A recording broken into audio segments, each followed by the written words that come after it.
Welcome everyone. Today we're going to talk about ASCII, and we're going to talk about what ASCII is, and then we're going to talk about different ways that you can produce ASCII art for your games. So in this class you're making your own choose your own adventure game. It's a text-based game, it's a console app, but there are a lot of ways that you can generate art to make your game more interesting. So we'll talk about finding some ASCII art online, remixing, displaying it in your game. We'll talk about generating text ASCII. So this is the text ASCII art generator. And then we'll talk about an ASCII tool in your browser that you can use to design ASCII art. And we'll talk about converting images to ASCII. So let's kick things off by just starting at what is ASCII. So I've got this page pulled up, ASCII table. So ASCII, it's an acronym for American Standard Code for Information Interchange. Basically, it's a way for us to think of how can we take the normal English characters that we would want to put in a file and encode them so that we can store them inside of the computer's memory. And so here's the original ASCII table. So the numbers go here, 0 all the way through to 127. And in red, you can see the character that each number encodes. So if we have a variable in memory and we store, say, 116, and we want to display that and treat it as ASCII, we would get the lowercase letter t printing out. We also have things that are like carriage return and new line, which are things that you wouldn't visually see as individual characters, but could be used, like a new line would be used to create a new line if we were printing it out to the console. So this original table is stored with 7 bytes in memory, 7 bits in memory. But at a certain point, folks decided to add a few more characters to the set, add another bit. So now we're at 1 byte or 8 bits. And these are some of those characters that are encoded from the number 128 to 255. So that's really all ASCII is it's this plain text format. So this is very different than if you give someone a Word doc where you have text bold and italicized and underlined. You can't do that with ASCII. ASCII is just a series of characters that you're putting into a file. One sort of note here, you may be wondering is like, oh, I see a few characters that have accent marks on them, but generally everything here is very English oriented. And so that is a limit of ASCII and why we have moved to other standards like Unicode for displaying characters and encoding characters in your computer's memory. And things like Unicode can store so many more characters and can actually accommodate multiple languages. Which is really important when you think about anything that we're doing. The world doesn't all speak English and use English characters. So I'll link below the video to an article that's on ASCII versus Unicode if you're curious. But what we're going to be focusing on today is just ASCII art. So using these characters to generate art in our program. One distinction that I want to mention between the ASCII and Unicode before we go on to actually making some art is what would happen if you were to actually put some Unicode characters into your application. So I'm going to switch back to this demo. I'm going to bring in the static system.console so that we don't have to say console.writeLine and console.readLine. Let's do read key here, true. So this will keep the window open. This is just the Hello World app that you get. And we're just using ASCII characters. All of these characters, including the space and exclamation point, are in the ASCII character set. But what happens if we try and bring in some Unicode characters? So you may go to your browser and you may search for Unicode characters and go to any of the many like character tables that are on the web. And maybe I want to bring in a heart. I'm like, oh, this would be so cool to bring in. I'm going to copy it. I'm going to switch back to my application. And instead of Hello World, I'm going to paste in that heart and hit play.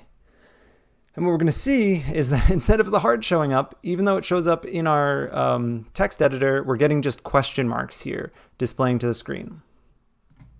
The heart of the problem here is that the font that is being displayed here doesn't actually have this heart Unicode character designed in it, because a font file is just like all of the characters that could possibly be displayed have been designed ahead of time and are captured in that font file. So the font that's being used here by default doesn't have that. And it's pretty tedious to set up our console apps to change the font that's being displayed here.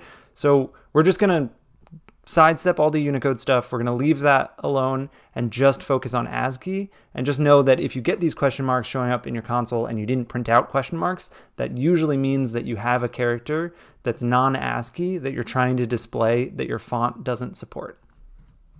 Okay, so let's close this down. Let's get rid of the heart here.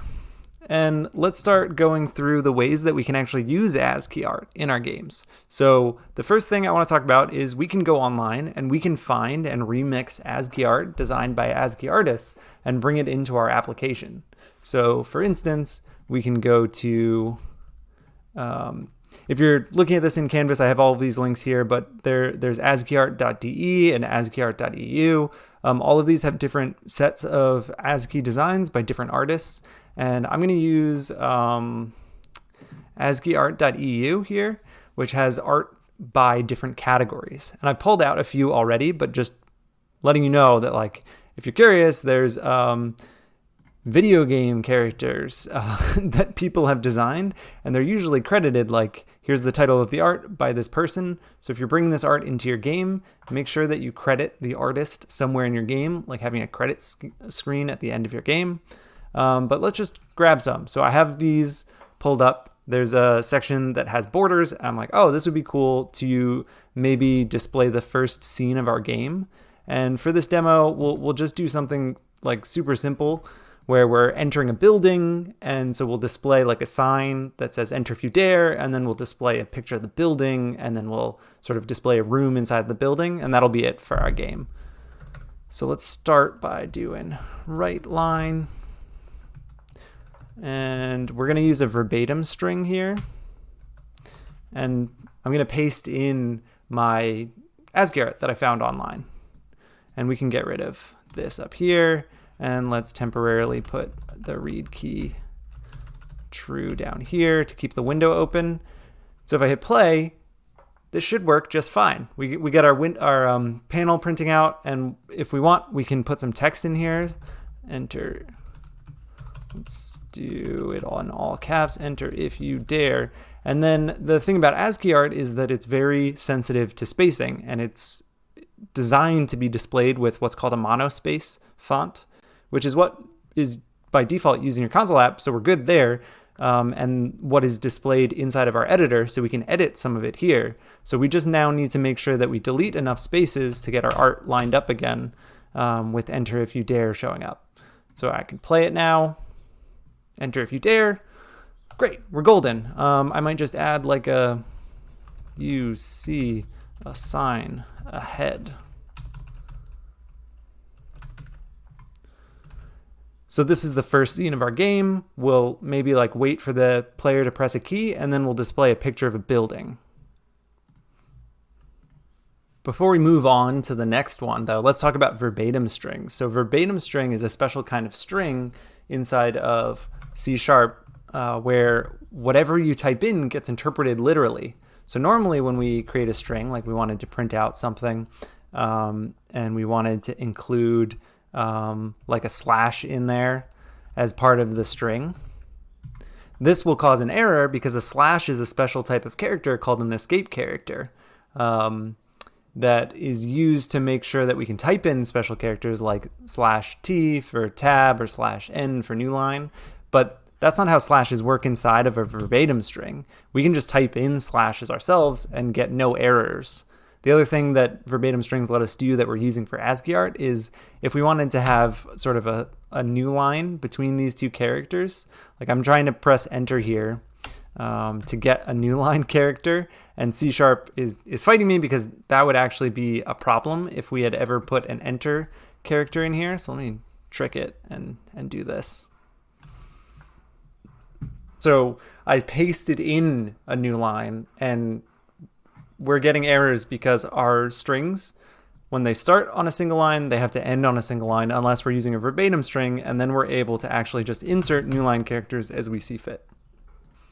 The one catch here is that with a verbatim string, so let me clean this up a little bit, we can't put in quotation marks because as soon as we put in a quotation mark like this, a double quotation mark, we have ended the string. And so if we want to get double quotation marks in our string, we actually have to type in 2 And this is the escape sequence in a verbatim string for putting in a quotation mark. So that's going to be relevant. I'm going to show you some ASCII art that has been designed with quotation marks that we're going to fix up and paste in, but we're going to have to modify it before we can paste it in. So let's get rid of that, and let's paste in our next ASCII art. So we're going to read a key, then we will go ahead and clear. And here we will paste in our ASCII art in a second. So flipping back here, I have picked out this church. That'll be the building that the player is entering. But if you look at it and see, there's some double quotation marks here. So we're going to have to use a tool to replace those before we even paste the art into Visual Studio. Because if we try and paste this in directly, not only are we going to get errors, but Visual Studio is going to try and like auto format some of the art in the pasting, and that will break all of the formatting even if we fix the errors. So let's see what that looks like. I'm going to select all of this. I'm going to hit Control-C to copy it. I'm going to flip back to Visual Studio.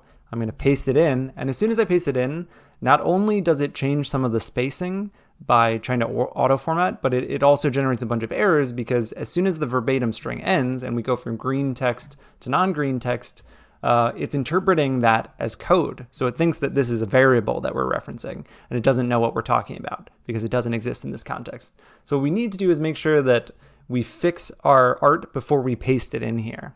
So I'm going to undo this, save it, flip back, and I'm going to grab this art, and then we're going to use a text replacer to replace the text before we even paste it in. So let's clear out what I did before. So this is one that you can find online. I'll have it linked below the video, but you can paste in your art here.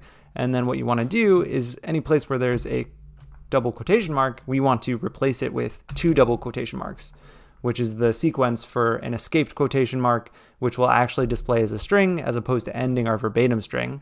Then I can hit replace, copy it, bring it back to our application, paste it in, and then make sure that the console window stays open by doing a read key. Let's check it out. So we should get our sign. You see a sign ahead, enter if you dare, and then we get our church printing out.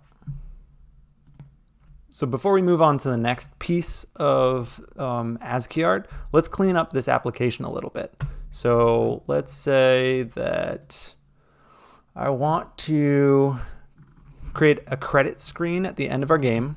So I'm going to write line, let's do credits, and then I will just print out where I got each of the art. So I could say border by DC, since this is by the artist DC, and I can also check out the browser page where I have it.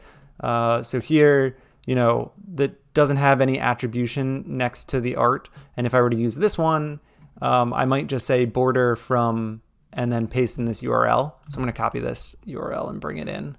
So border by DC, and put the link, and then let's do church by Normand, and I'm going to go ahead and grab the link to do some nice attribution as well. Okay, and as I add more art to the game, I will update this, but that means that I could go ahead and remove the attribution here, since I'm still attributing Normand down at the end of the game, and I can remove it from here to make the experience in the game a little bit more seamless.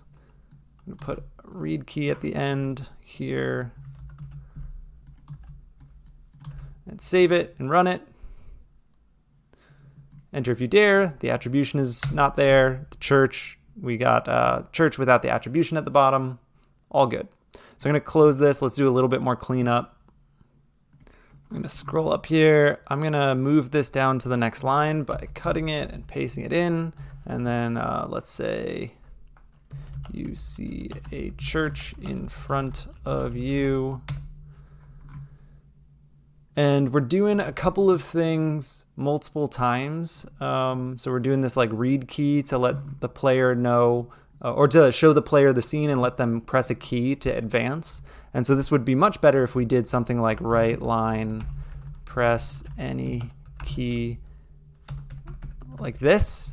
And then it's going to be tedious if we have to do this everywhere. So just for this application, I'm going to pull this out as a method, and let's call it like prompt to press any key that does this. We will go ahead and use that method here and do the same thing here and do the same thing after our credits.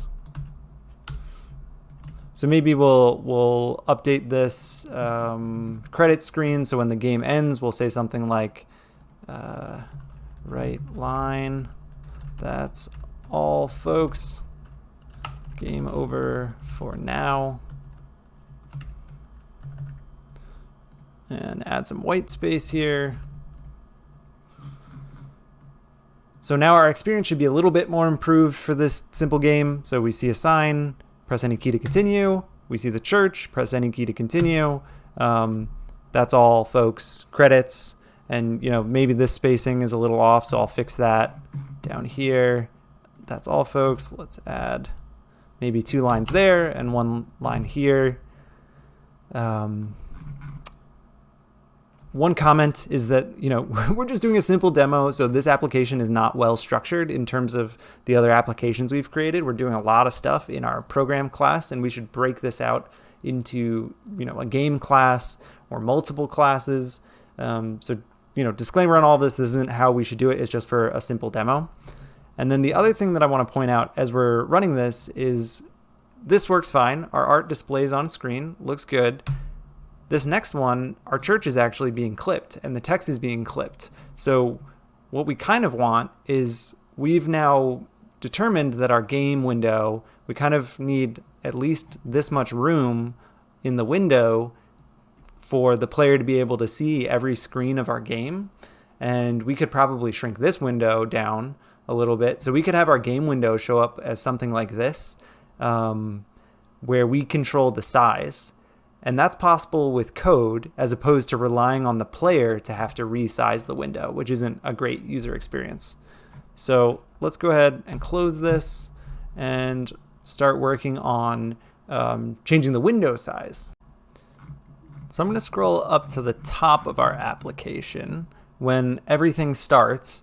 And let's say, throw a comment in here, set the resolution, I'll put this in quotes, resolution of the console window to match our design.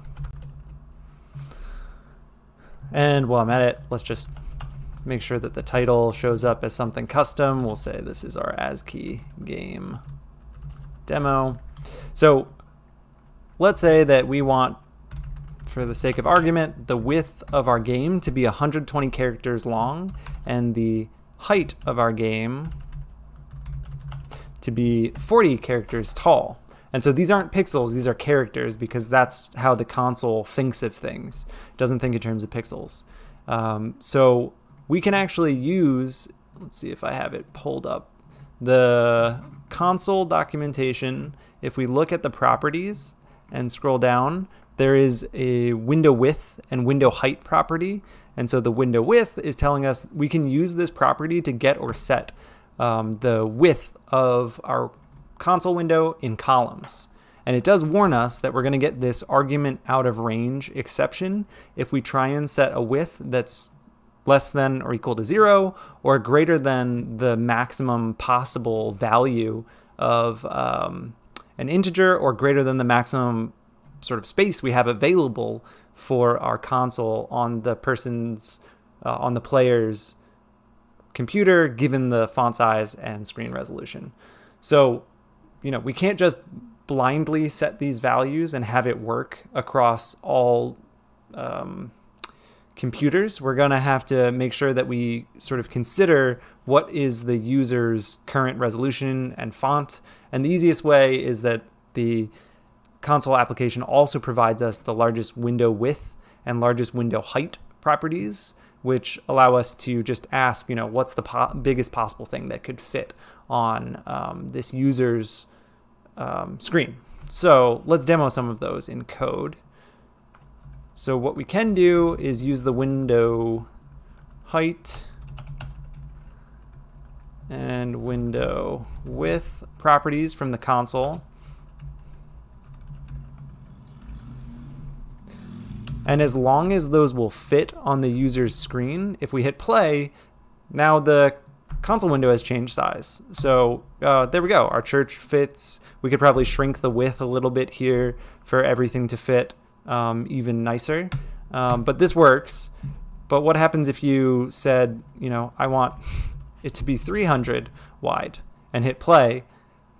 When the user played it, the application would crash, and it would crash with this argument out of range exception telling us that this is too big to fit on the person's screen. So a couple of things we can do.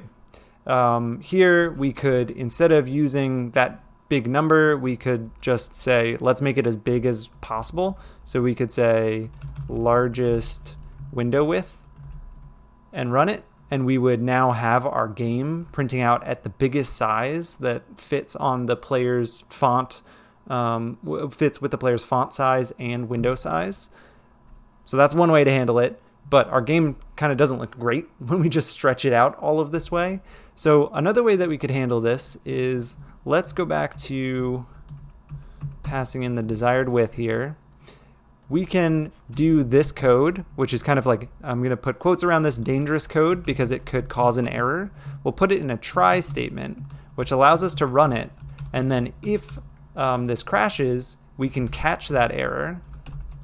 And let's specifically catch the system.argument out of range exception, which is the one that we were seeing is getting thrown.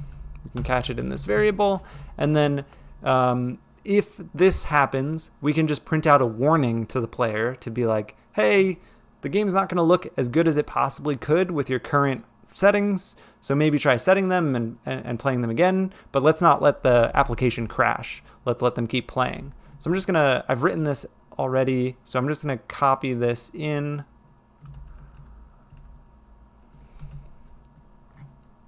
So here I'm just saying, your screen isn't big enough to match the game's desired width and height. Things might not look quite right unless you adjust the text size in your console window. We could be more specific to sort of like give them clues, but this is probably enough. And let's do a prompt to press any key. Let's make sure that we reset the color here since I'm displaying it in red. And then let's clear the console after they've pressed a key. So if we run it now, we should see, because I'm trying 300, which we saw caused an error before, the application doesn't crash. We get this like warning at the beginning just to let the player know that things aren't working as we hoped they would based on our design and their current settings, but we're going to keep letting them play. So they can go through it even though the window's not the size we asked for. So I'm going to go back to the size that I've chosen for this application, which is 120 characters wide, 40 tall. And when you're designing yours, just make sure that once you figure out how big you want the console window to be, you set that up at the start of the game, and you make sure you handle the situation where, well, what if they are using a really big text size because they have poor vision, or they're using a really low resolution screen. You want them to still be able to play, but you want to give them a little bit of a warning to say like, hey, this might not look perfect. All right, so zooming back out to our outline, we've displayed ASCII art. We've done, just displaying straight ASCII art, and we've remixed ASCII art, like putting our own text inside of the borders. Let's look at the text ASCII art generator for making some banner text, which we've done before, but I'll just review. So let's do ASCII text generator. This is also going to be linked. Here we could type in something like maybe we're going to the spooky church interior. I'm going to put these on separate lines. And if I test all, And I'm just going to Control F and look for something that has quotation marks. So using the text art generator, you're still going to possibly get things that you're going to have to do that find and replace on. Like here, we'd have to do a find and replace since that text has a double quotation mark on it. But generally, just you search here for whatever you're looking for. Maybe, wonder if there's anything. Oh, here we go. This has a bunch of ghosts. Let's use that. Select and copy. Flip back over. So we've got enter if you dare. We've got our church. Let's go ahead and clear right line.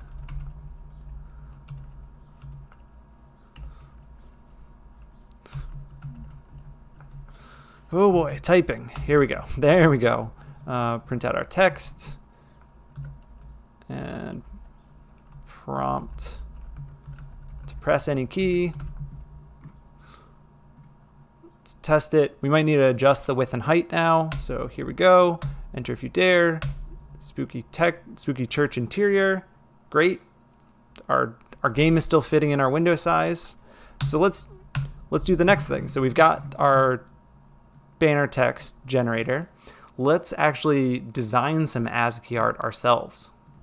So we're going to use a tool called ASCII Flow. So you can Google it, or I'll have the link pulled up. And this is a really cool tool that allows you to both paste in some art, get an export of whatever you design in here, and save it to different places. So you've got some basic tools like being able to draw boxes, lines, arrows, freeform, and you can change the character by typing a character before you start drawing freeform. There's an eraser tool, which allows you to erase a region. You can resize things that you've already created. You can insert some text.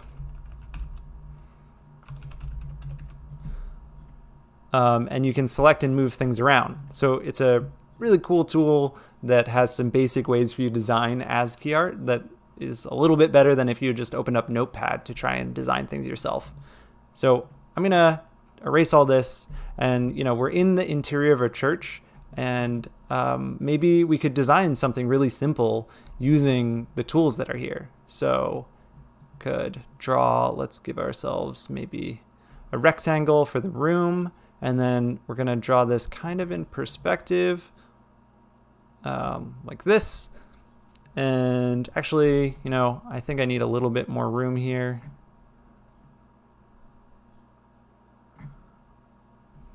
Okay, that's good. And maybe what we're gonna prompt the player for is we're gonna put a couple of doors here for them to choose from. So drop in a door here, a door here, a door here. And of course I didn't make them all the same size. Yours will be better than mine will be. Okay, that's good enough. And what I'll do is put some text to say door 1, door 2,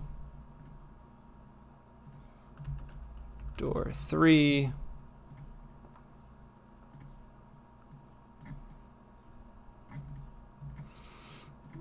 okay, this is gonna bug me. Stretch that out a little bit. Okay, so we've got equal sized doors here, and then maybe what we would do is I'm gonna just draw a goofy little person standing here,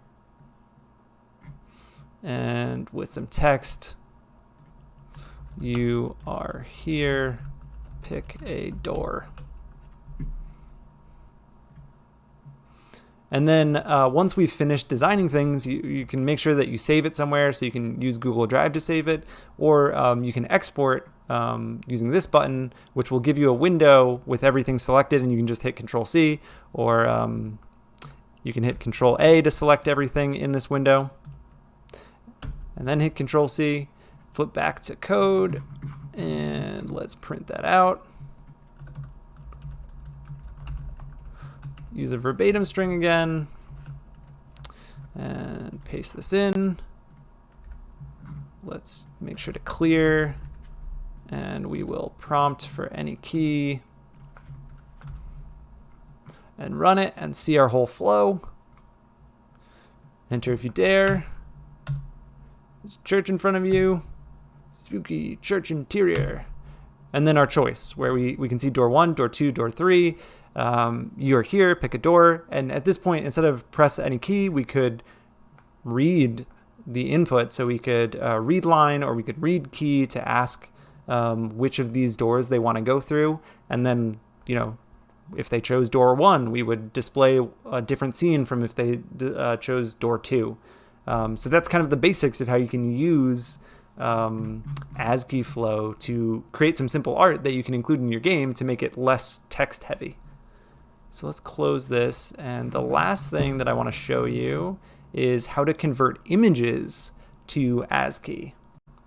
There are a lot of places online that you can find tools that convert images to ASCII, and they all do different flavors of the same thing. They look through the pixels of the image and try and figure out what character could we replace this pixel with to simulate the same level of brightness and darkness that you would get by looking at the image.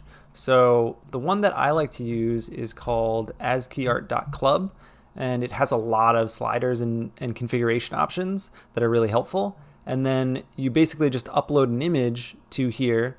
In the case of your games, make sure that you are looking for like public domain or Creative Commons licensed images that you can use, not just going to Google Images and searching for random images that you don't have the rights to be able to use.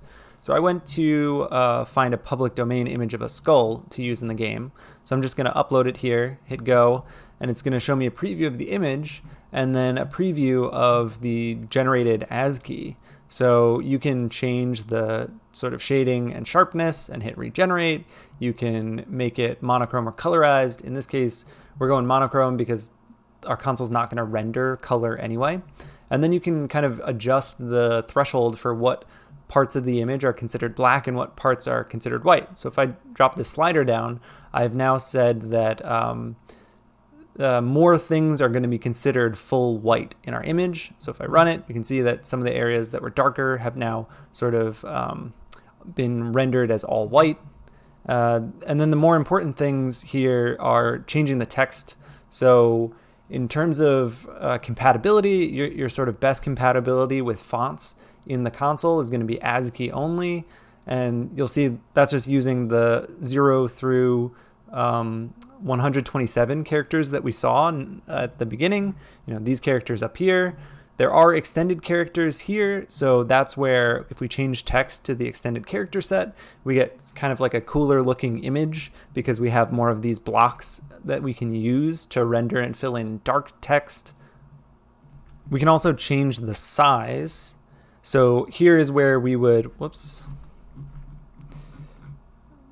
here is where, glitchy. Okay, so if this happens, you can hit escape and then click choose size again. Here you can choose what size your final image should be. And so we've got 80 by 50. Our game, we said that it was like 120 and we said that it was 40 tall. So maybe we want to try something like that. Let the image render, and it looks like it's clipping the image. It's not getting the full image displayed in here. So maybe we need to change the size again. So maybe let's try like 60 by 40. Okay, that's better. We could tweak this. We could look at what the actual size of our image is in whatever editor you want to use, and then use that to figure out the ratio that you should use here to get your generated image. But this looks good for our game. You can kind of tell that it's a skull, should work fine. So then when you're ready to bring it into your game, you want to scroll down, and there are a couple of places where you can copy and paste from. What I'm going to recommend is you use this Markdown Reddit box since it's the non-colorized version. And you'll just make sure you don't copy the stuff at the bottom here that is the Markdown specific syntax, because Markdown it's beyond the scope of what we're talking about today, but it's another format for displaying things. So I'm just going to go in here and just copy the skull part of this, flip back to our game, and after we enter the room, let's say right line,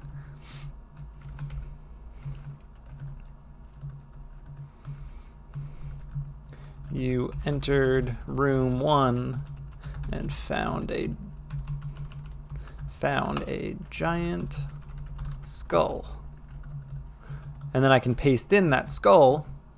Ah, look, so we're actually going to have to go ahead and do some find and replace here because the character set that it used had the double quotation marks, so we're getting some errors. So I'm going to actually back up a step. I'm going to undo that.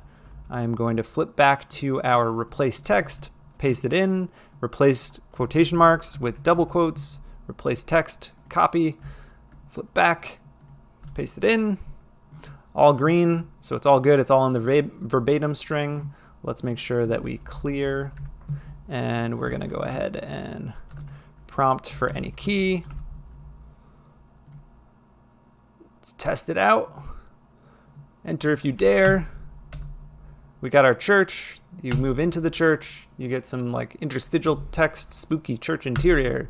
We got our 3 doors. Here's where we might like let the player actually choose where to go, but we're just assuming we're going into door 1, and we get this skull. So looks like the size here is not quite right. Maybe I need to adjust the height of my game, but this still works. We're crediting border, church, and we should also add a credit in here for the skull, which I pulled from Pexels. But we've got a fairly complete looking start of a game with a lot more imagery than we were able to include before we used a lot of these tools. So just backing up, summarizing, we talked about what ASCII is so that you had a little bit of a framework for understanding what we're actually putting in here in terms of characters.